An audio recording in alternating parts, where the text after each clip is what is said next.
Hello and welcome to VAR Nation. This is DCU Tonight, and I'm your host, Rock VAR. Thank you for joining the show. Tonight we've got a lot to talk about in the world of DCU and the DC Universe, starting with DC Universe Online, because we've seen a lot happen in the past couple of months in-game, and I know we did a lot of that. We've covered it every inch of the way, and we'll do a little bit of just kind of go through some finer points or some things I want to talk about the game itself, and then a big night I said it was a big week, or I normally would say it's been a big week in DCUO, but we had no Supergirl this week, at least where I'm at, because CBS has. So there was no Supergirl this week, so I didn't get, I got nothing to talk about as far as that's concerned, but we did have Flash. We had another stellar episode of Flash last night, and so we're going to talk about that. And then head over to DC Comics, check out the pull list, and look at those hashtag DC TV secrets as we normally do. And get ready for Arrow, which is coming on here not too long. So I'll try to have things wrapped up in time for you guys to head over to the CW and check out this week's Arrow. And, of course, we'll talk about that, the episode of Arrow, and we'll talk about Legends of Tomorrow on Friday's show, which is a late show. We do that typically around like 9:30, 10 o'clock on Friday night. So if you're new to the program or new to the channel, we are VAR Nation. You can check out our YouTube channel. You can visit our website, www.varnationdcuo.com. And basically, we're just all about DC Universe Online and the DCU. We're big DC Comics fans, always have been, collectors, and so we're very invested in that world. We love DC Universe Online. We spend most of our time playing it, and so this is our opportunity to bring both of those worlds together and do what I love to do, which is podcasting. So but we'll move on. The first thing we'll talk about is DC Universe Online. Lots of things going on in the game right now. We've just merged with PC, so we're playing with an entirely different community than we're used to right now as PlayStation players. That's been going really well, actually. I haven't seen any problems with it. Queue time's a little bit faster. I noticed that when I'm doing lower, like T6 content, the queue times are so much faster than they used to be. You're almost automatically going in to a mission. A lot of times we're playing with villains, so it seems like the villain population must be a little bit higher on that end. So we're most of the missions that Lyda and I have been doing in the past couple of days, weeks, have been Task Force X. So we're seeing different sides of the missions than we're used to. We're playing with different players. Villains don't seem to play. Rockvar is shocked because villains don't seem to play like villains. The villain community seems very nice. So it's been fun playing with them. It's been very fun playing with the PC community. We've even got some PC players in League now, the Kryptonian Gladiators. So if you are looking for a league, you're Kryptonian-ish, or if you like, you're a fan of that, we are recruiting. So you can hit us up in-game or by email. You can email me directly if you want. Which one would you do? Say news@varnationdcuo.com. If you want to hook up with us directly, that way you can email me. But yeah, so we've got a couple of PC members in the league now, and great additions to the league. You do not have to be a Kryptonian, I should say. We have a lot of folks in the league who are not Kryptonian. Kryptonian Gladiators, our league has a long history going back to beta or to the start of the game. I was not there, but we were recruited a little bit later on. We were the league wasn't huge back then, but we've grown drastically in the past couple of years, thanks to some members of our league that do some great recruiting. And so, we've kind of got away from the Kryptonian having to be a Kryptonian. When it first started out, I'm sure it was more that way, but at this point, if you walk into our league hall, you're going to know that you're in a Kryptonian league hall, but you don't necessarily have to be. We like kind-hearted people, so people that enjoy playing the game, respectful to others, that kind of thing, and that's all we're looking for. We have no requirements as far as combat rating or skill points or anything like that. It's basically just respect each other, respect other players, set a good example in the game, as good as you possibly can, because obviously you've got me in your league, and I tend to, I tend to be me quite often. But I'm just saying we're not into the hard driving your league is a job type thing, and that's fine if that is what you want to do. But most of us have jobs, and so when we come to the game, we just like to enjoy ourselves and be relaxed. And but yeah, Kryptonian Gladiators, you can send me an email. You can look for Rockvar in game. You can reach out to any of our great members. I don't know if they want me to put their names out there, but some of our Kryptonian Council members that you can contact right off the bat. Green Archer.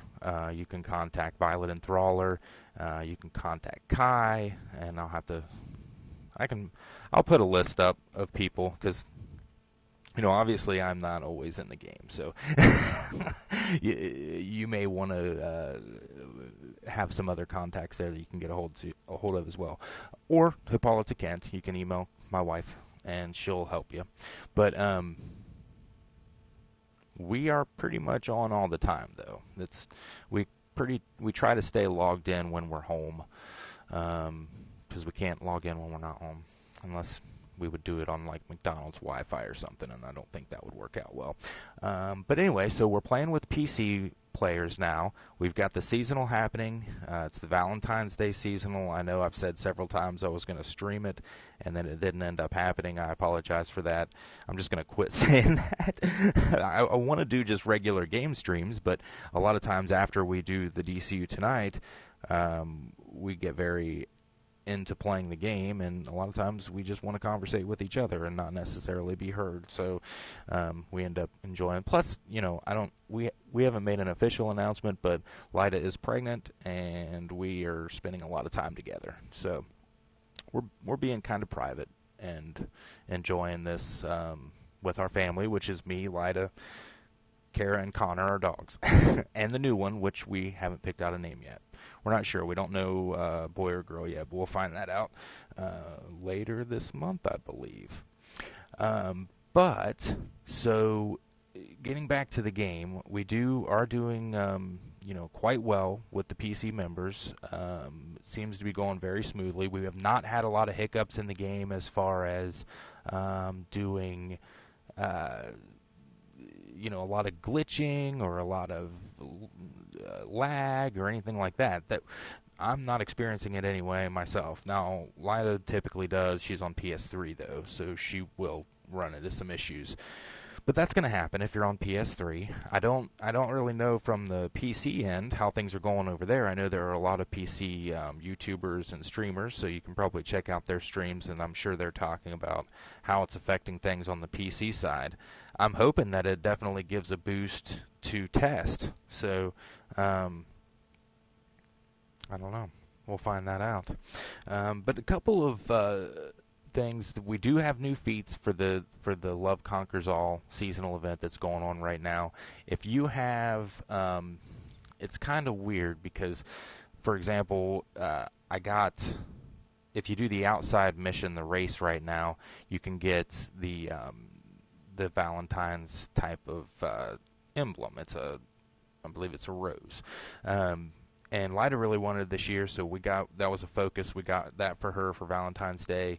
And I actually had not completed it at the gold level with Rock, so I went and did it, thinking that if I hadn't completed it, I obviously didn't have the emblem. And it turns out I did have the emblem already. I was very unsure about how that happened, and Lyda reminded me that a few years ago they stopped doing the Valentine's seasonal. So you'll notice that if you logged in on a new tune, you probably got a ton of feats just kind of given to you, and that's because they took it away, but they continued to give new players the feats for it, and now that they've put it back out there, you're going to be going and completing some of that content that would have normally gotten you a feat, but you've already got it. So I had already actually been given the emblem, but then when I went and completed the race, I got it again, so I didn't really need it. So if that kind of stuff happens, that's why I really enjoy doing the Love Conquers All. I'm glad they brought it back this year. I don't know if you are. Let us know in the comments of the video. I'm going to put this up. All the shows get edited and put back up on YouTube. So tomorrow this will be back up on YouTube. It'll have an intro and all that kind of stuff. And that's where you can leave your comments on whether you like it or you don't. I very much enjoy. Oh my gosh. So Lyda just walked in the room and she points. I didn't even know this. I'm doing the show and I look over. Kara and Connor are just. Connor's got his head on my knee. Kara's got her head on his midsection, and they're sacked out sleeping. This is the cutest thing I think I've ever seen in my life. She's a white boxer. He's a black and white boxer. And they are the sweetest, most lovable animals. If you want to get a dog, I suggest a boxer every time. I don't know that I'll ever own another kind of dog other than a boxer, unless it's just one of those little ones. I don't know what that's called. A miniature Pomeranian.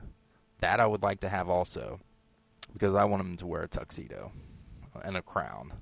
Sorry, I just think that's the coolest thing ever. So anyway, back to the game. Let us know in the comments. Do you enjoy the Love Conquers All seasonal? Would you be indifferent to it if it wasn't there? But my vote is yes, keep it. I love it. You can also go to the forums and talk about these things. You can go to dcuniverseonline.com, click on forums, and there will be lots of discussions in there, and you can let them know your opinions on when you keep. Please, if you go to the forums, because I've directed you there, please be nice.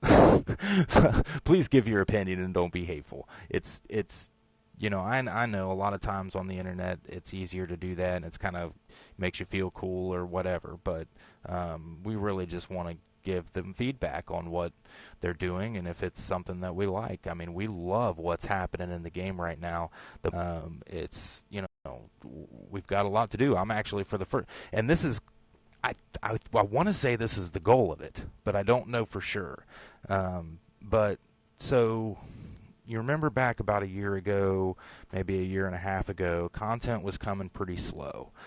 We were getting big downloads, we were getting big DLCs, but they were kind of few and far between. So we were getting just a couple a year, and if not one a year, I don't know, that might be kind of taking it a little far, but we were just getting a couple a year. And you had a lot of time in prep, so you typically would spend, or we'd get on there and we'd grind out the missions and we'd grind out the feats and we'd get all the gear we could and we'd mod it up as much as we could, and we'd be topped out within the first month or couple weeks of the content being released, and then you got a good 3-4 months before you get something else. And so there were a lot of, and I didn't mind that necessarily, because I like when I play, I like to just go ahead and max everything out and then just be that way. And so once I max everything out, I feel like I can breathe, and then I would go back and enjoy the game again. So I took the first 3-4 weeks to just bludgeon myself with mission after mission after mission after mission, and looking for feat after feat after feat, and we were just doing that. And once I got to where I thought I needed to be, then I would have a couple of months to just kind of chill and enjoy the game and play it my way. So to me, that was an okay setup. And when they first announced the monthly content, I thought it was going to be coming on way too fast, and potentially I wouldn't be able to keep up with it. And that's kind of happened. But it's kind of working out really great, because now I just forget all about the grinding. Because why? And I enjoy the game, and I play the game, and I have much more fun doing it. I'm doing the same amount of missions that I would have been, because I'm just doing them for fun. I'm spending more time enjoying the community and doing things like going to the block party we had that they had not long ago for the PC merge, and I'm just kind of chill. I don't even have mods on all my gear right now. It's just become, I'm going to get new content next month, so I really don't want to waste the time, or not waste the time, I shouldn't say that, but I'm not constantly trying to get to the end because it's going to be a very short time before I'm going to have to do that again. And if I just kept that going, I would peter out over time. But this has kind of taught me to slow down and chill. And I've got some mods, but some of my stuff's not modded. I would have never had that. I would have never stood for that. And now I'm fine with it because I'm going to be getting new gear beginning of March. It's going to be awesome gear. It's going to allow me to do the content that I want to do. And everything else can just kind of hang tight. And the way that I do raids anyway is I don't try to bust out the raids when they first come out. I'm still behind several DLCs on raids just because I would rather go in there and have an enjoyable time. I'm not all about going in and fighting my way through a mission. And so that's the way I like to do it. I like to chill. And I've recently found I really enjoy healing. I'm not in healer role with Rock, but I've got another character, and that is a healer, and I'm really enjoying electric healing right now, or electricity healing. It's very fun.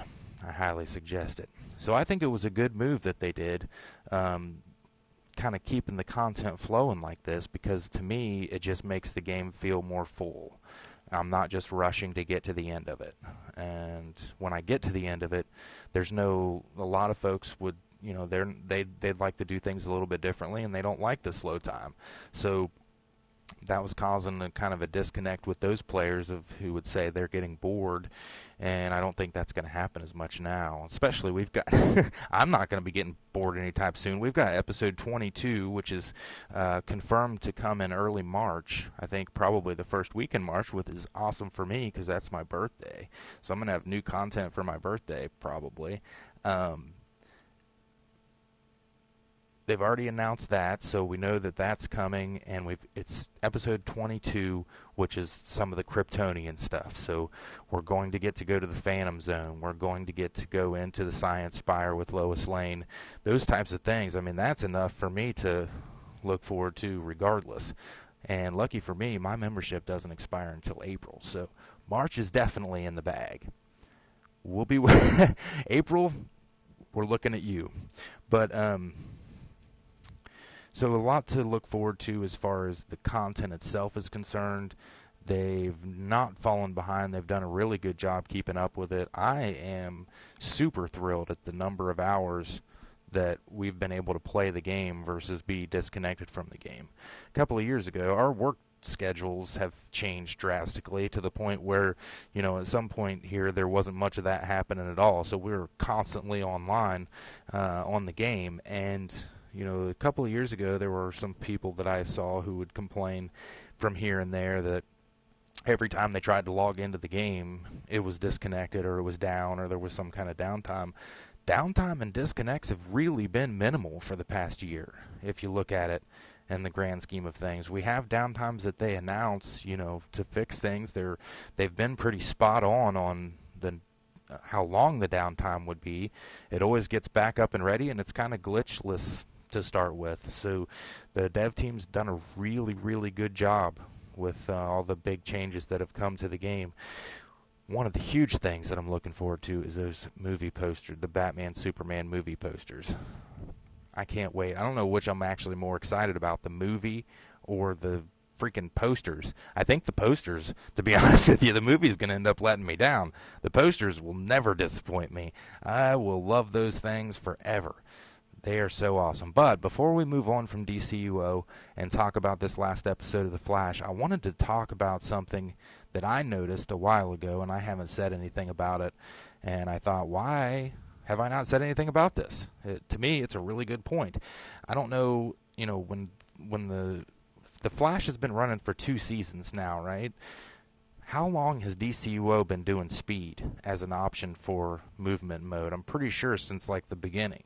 So when DC announced that the Flash was happening and the folks over at the CW started talking about what we were going to expect to see when this came out. Jeff Johns was highly involved in promoting that show, which was awesome. He did a great job with Smallville when he was involved with that, and he was one of the only people at the time over at DC to really recognize Smallville for what it was. So I knew when Johns was on board with these shows that we were going to see similar things. A lot of the folks that do effects and stuff, or did effects on Smallville, are working on The Flash and Arrow and Supergirl. And KryptonSite.com, where he talked about some of the leading people who have developed these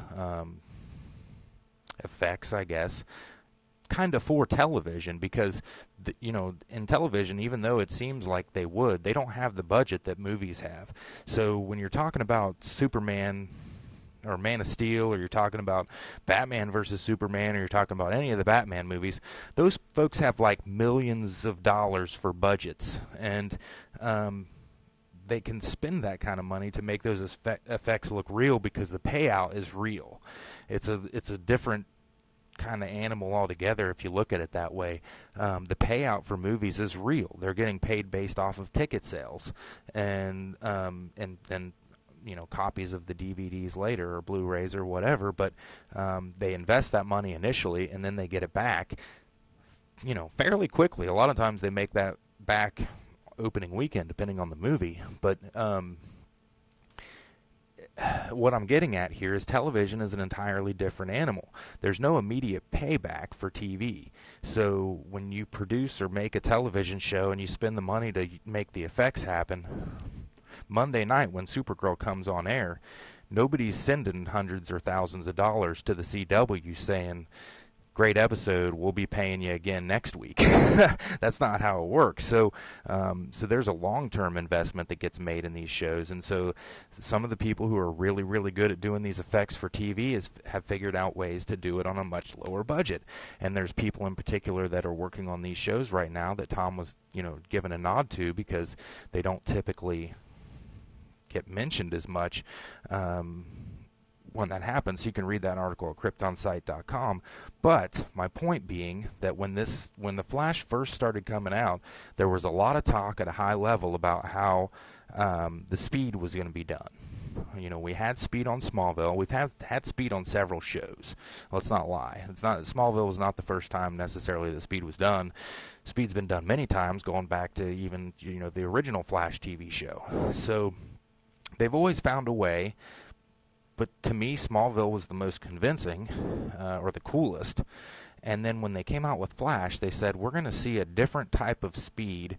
We're going to see it done in a different way that's way different than what you've ever seen on TV, and it aligns more with the comics, which it does. If you've watched the Flash TV show, it's spot on with the comics. I mean, you could rip a page out of the comic and with Jay Garrick and that side by side, and I'm pretty sure they do those shots purposely, or they're just such iconic, movements that it carries over. But my point being, it was going to be groundbreaking, and it was going to be something that we haven't seen.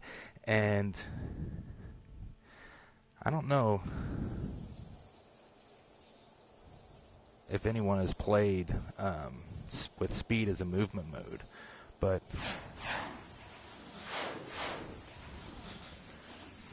back off a little bit so you can see the trail better. I mean, it's exactly what we're seeing on the Flash. This is exactly what they're using on the Flash. The sound is even almost the same. The way that he stops is the same. If I can show you if I want to move faster. See how he does the slide? It's exactly the same. So when they were saying that, I have to wonder, did they get with DCUO, like the people who designed the speed for DCUO and how it looked and everything? Did that come from DC, or did that come from the developers at DCUO? And if it did come from the developers at DCUO, I would love to see in the Flash credits those folks, and maybe they are, but I would love to see those folks getting some credit for making it look that way, because, to me, DCUO is the first game that's ever nailed the movement modes. I've played many games before where you could fly or you could run fast, and none of them really got it as just comfortable to play and as realistic as I think DCU makes it. So I applaud them for pulling that off before it was even done in television.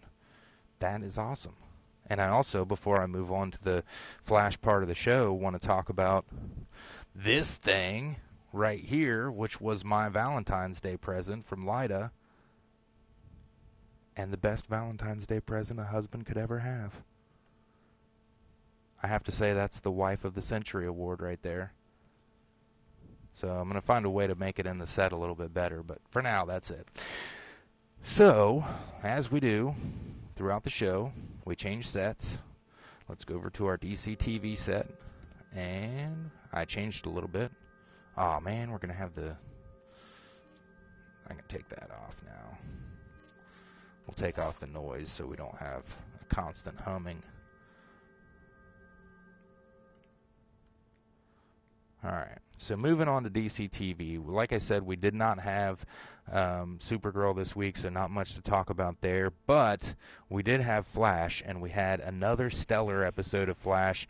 Again this week we went to Earth 2, and I love the Earth 2 stuff. I wish they'd just transfer the show to Earth 2 and skip the real world, because it is far more interesting over there. We have villains being villains over there. We have suited up, straight out of the comic book villains and superheroes. That's the world I want to live in. Somebody teleport me to Earth 2. I just want...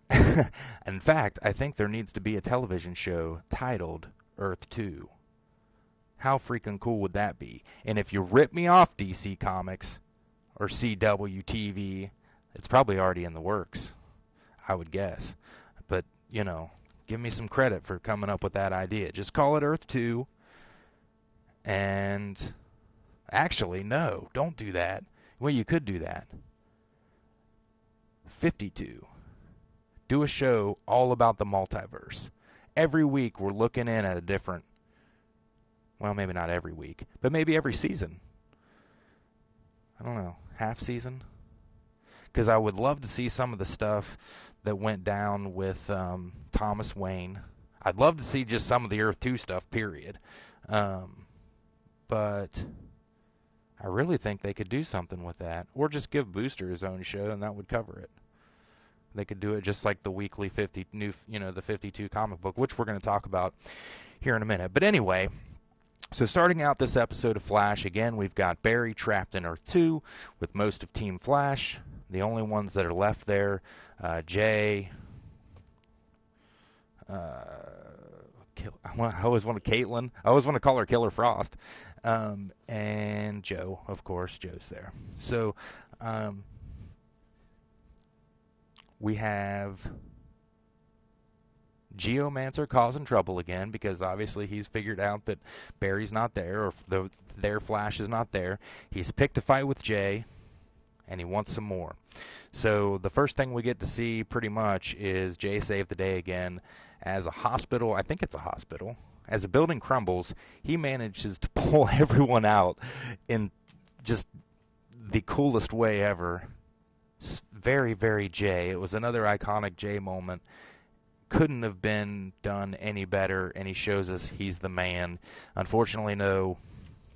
Velocity 9 also has an expiration date that comes upon very quickly, just as the others have. So Velocity 9, it seems to reverse the damage to his cells, but it still only lasts for a short term. So he's able to basically do a heroic act at a time before it wears off. And it's kind of weird because you know, the thing with the building that was fallen took a lot longer than something he does later in the show that also drains it from him. So I don't know if it has to do with how fast he's going, or, you know, how intensely he's running, but it definitely wears off fairly quickly.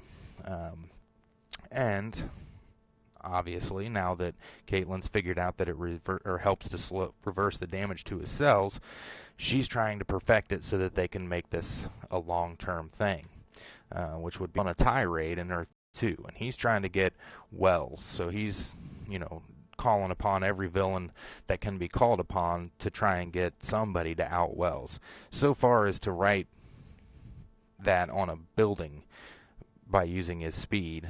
I guess that's what he's doing. He's running really fast, so I don't know if I don't know. He threw some lighter fluid on it or something, and he created it. But anyway, he's looking for Wells pretty intensely. We know Barry's trapped. He's in there. He's in the cell. We don't know where, and he's there with Jessie Quick, she is very, very down on her dad at this point. She thinks that he's pretty much just given up on her, and she's about to basically just give in. She doesn't care whether she sees him again or not. She does not believe that he's on the way to rescue her and whatever. So, but Barry, being Barry, lets her know that's not the case. He's starting to kind of respect this version of Harrison Wells a lot more, and lets her know that pretty much everything that he's been doing has been to get her out.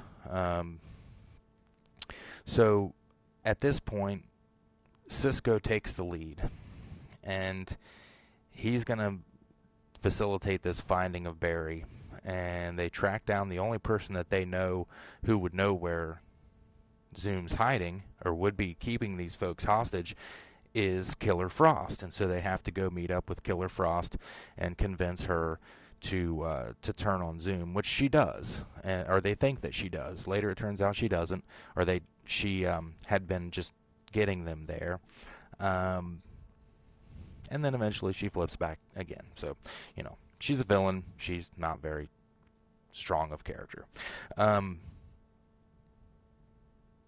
they've got other Barry with them. That's what was kind of cool about this episode. So, not only did Cisco, Killer Frost, Harrison Wells, and Iris go, but they also took Other Barry because actually, basically, Other Barry refuses to not go. He uses his, I'm going to call it an app. He made an app for tracking metas, so he uses his programming to track down Killer Frost. That's how they find her. He refuses to stay behind, and he goes with them on this adventure. And so it's really fun to see Other Barry, because he's kind of a dorky guy. He never became the Flash. Not very self-confident, kind of follows Iris around everywhere, and so you see him come into his own a lot more in this episode. But it's very important that he's there, because really he's the only reason that Barry escapes. They get to where they're being held. It's up this huge cliff, and so they go into this. It probably was a mine shaft at some point, but my guess is that's what it was. They go into this mine shaft, and they find the folks that are being held.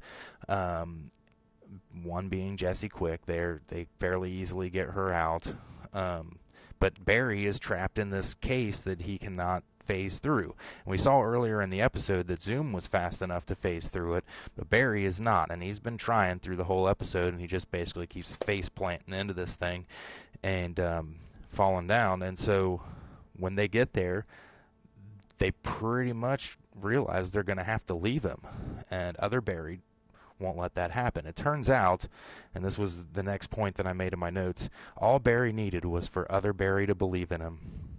That was it. In order to be fast enough to phase out of the cell, he basically just had to believe that he could. It's kind of like the whole force thing, and he's able to phase out. So he's really been trapped there for no reason this entire time, and really he just had to tell himself to believe in himself, and he did. That's confusing, but it happened. So they get out. They've got Jessie Quick. The biggest mystery to me of this entire episode now is going to be there was another person in this quote-unquote prison, and throughout the entire episode he's wearing like a metal mask so you can't see his face. Throughout the entire episode he's basically tapping out Morse code on this glass, and it is very interesting that he is also behind glass, because Jessie was not, and she's not a speedster. This dude's shackled. He's got this mask on. It looks like he's got like an inhibitor collar possibly, and he's behind this glass case. And so he's trying to tap out a message to him, and finally Barry realizes that it is a form of code, and he and Jesse crack it, and the guy spells out J. And so Barry kind of starts going, well, no, Jay's not with us, because obviously Jay is the Flash of this Earth, and I don't know, but I'm pretty sure everyone probably knows it's Jay Garrick. I don't know if that is the case or not, but so Barry thinks that he's just asking him if he brought the Flash, and he's like, no, Jay's not with us or whatever. At that point, I have a sneaking suspicion that one of two things is happening, and I know that there's going to be some spoilers and speculation on K-Side about this, so definitely if you're interested in looking into it or talking about your opinion further, go to kryptonsite.com or ksite.tv.com. They'll both take you to the same place, and you can jump on the forums and dive into it. But my theory, at least, is one of two things. Either that is Jay from a future timeline where Zoom has captured him and brought him back here, or that whoever that is trying to tell them that Zoom is Jay.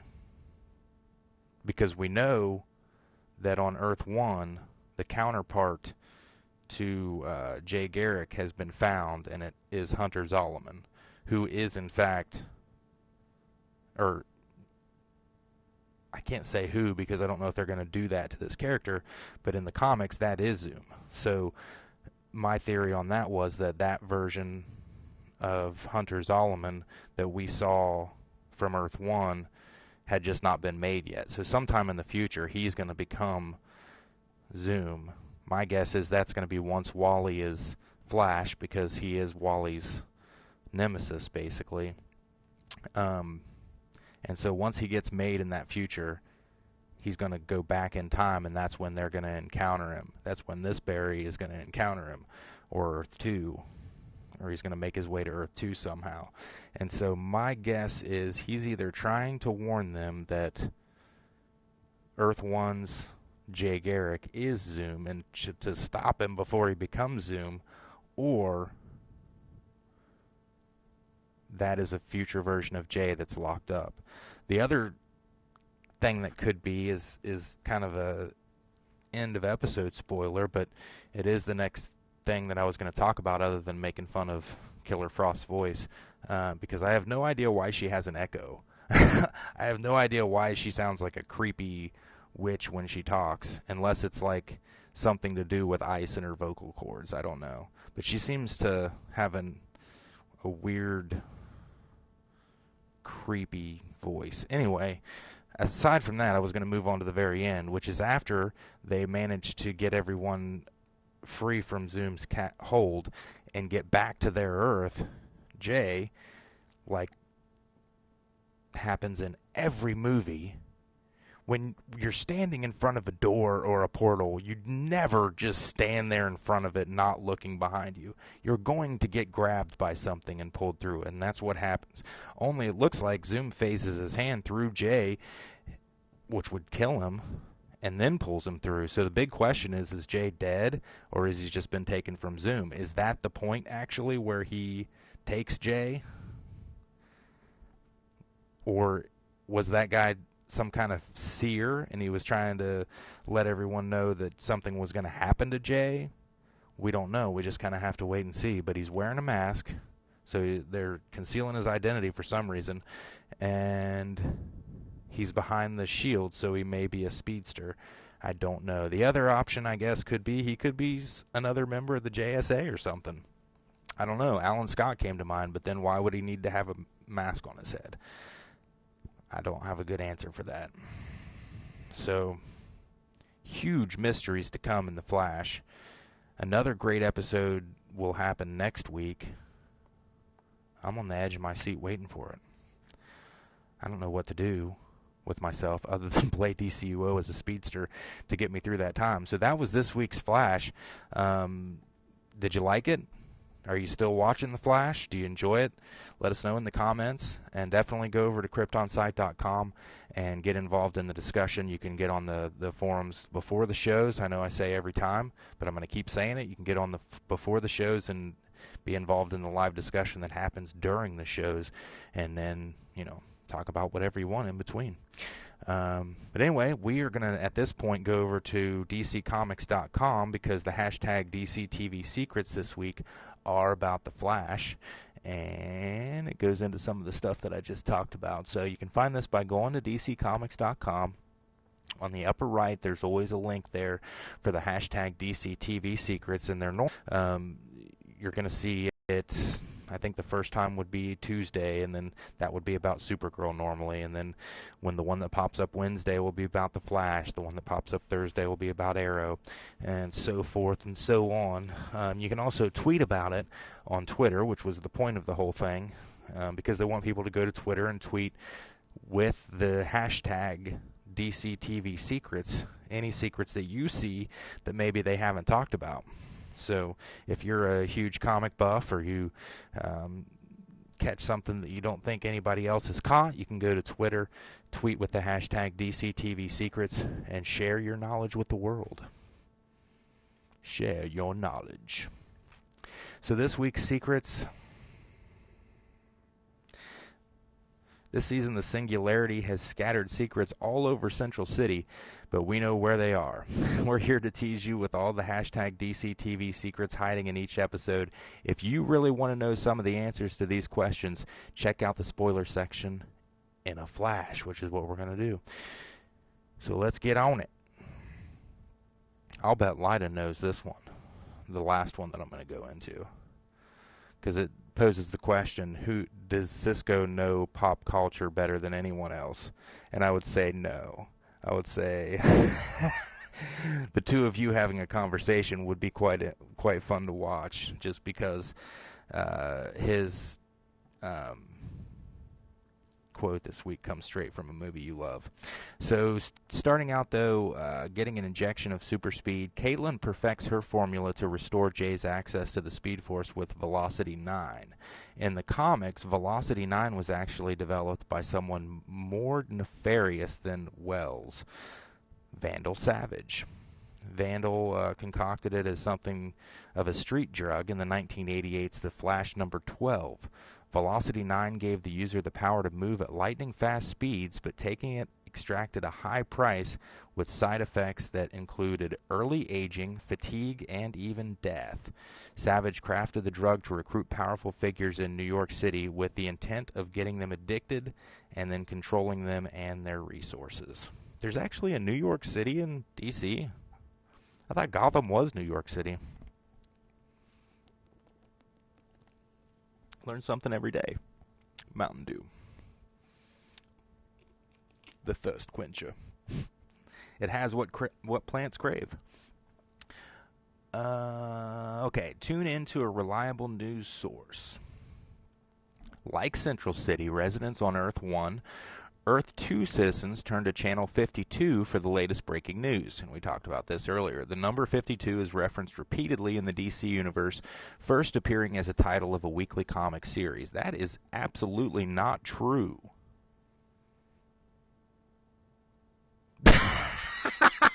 Who wrote this, DC Comics? Oh, no, I'm just saying, because the 52 series, that was the one with Booster Gold that we're always talking about. That was well after Crisis on Infinite Earths and Infinite Crisis. They talked about, I don't know, they talked about the multiverse in those. I would have thought it would have been Crisis on Infinite Earths. Unless they just finally had figured out in that series that there were 52 of them. I don't know. Anyway. The number also represents the number of worlds within the multiverse, and again, defined most recently in Grant Morrison's The Multiversity, which is, the most recent definition of them. The first one would have been Crisis on Infinite Earths, but Multiversity is super cool. Grant's gone into great detail on each Earth and pretty much defined all of them and how they interact with each other. The next one's titled Inconceivable. Is anyone as well versed in pop culture as Cisco? Yes. We think not. I think so, but they think not. While approaching Zoom's lair, kids, the sheer rock face in front of them is like the cliffs of insanity. Obviously, you know, I'm looking at Lyda right now. She knows what the cliffs of insanity are. I know what the cliffs of insanity are, probably because I'm married to her. But that comes from The Princess Bride. And so that's another case of where Cisco's throwing out a reference to something that, he's all about the pop culture references. I love Cisco. He could be my favorite character on this show now. That guy is awesome. I love the actor. I love the way he's portraying the character. I love the way they're writing the character. I hope they don't turn him into a villain or something. They can't do that now, really. His alter version is villain, and I don't think this version would be anyway. I just kind of thought it was going to go that way when he started getting his powers and he was kind of hiding it from everyone. I was afraid that they were going to shift him to the dark side, but no. So that's cool. So that is the hashtag DCTV secrets for this week, and that wraps up the DCTV section of the show. The last part. Oh, I'm 11 minutes into Arrow. Gosh darn it. That's why I have no viewers. Blaming Arrow. We're competitors. No. But anyway, the pull list for this week in DC Comics, and you can find this on the website, dccomics.com, is the following. Superman, American Alien number 4. And that series is getting a lot of attention. So I would definitely suggest it. Batman and Robin Eternal number 20. And Poison Ivy, Cycle of Life and Death, number 2, all of which are available currently. You can find those digitally by going to dccomics.com, or you can do it, use the XComics app, however you like to download your digital comics. They are currently available, and I'm assuming in print as well at your local comic book store. So that is the show. This part of the week. We'll be back again Friday to do the weekend wrap up. And I don't know if we'll do any in-between stuff or not, but hang tight and you shall see. Stay tuned to VAR Nation. If you follow us on Twitter at VAR_Nation, you'll get kind of a prompt before each show. We don't have a schedule other than we're going to stop pretty much doing the Monday show. There's kind of no reason to, really, because we don't get any DC TV over the weekend to talk about. And if something happens in DCUO that I think we need to talk about, I will do it. If not, maybe we'll just live stream Monday nights leading into Supergirl. But then we're going to do a show Wednesday to cover Supergirl and Flash, and Friday to cover Arrow and DC's Legends of Tomorrow. So, and if you can, subscribe. That way you'll get a alert every time we go live. Subscribe to our YouTube channel. Visit our website, varnationdcuo.com. You can help support the VAR Nation at Patreon, patreon.com/VARNation, or clicking on the support button on our YouTube channel. But if you can't do that, just like, share, and subscribe. Thanks for joining us on this DCU Tonight. For Hippolyta Kent, this is Rock VAR saying peace out.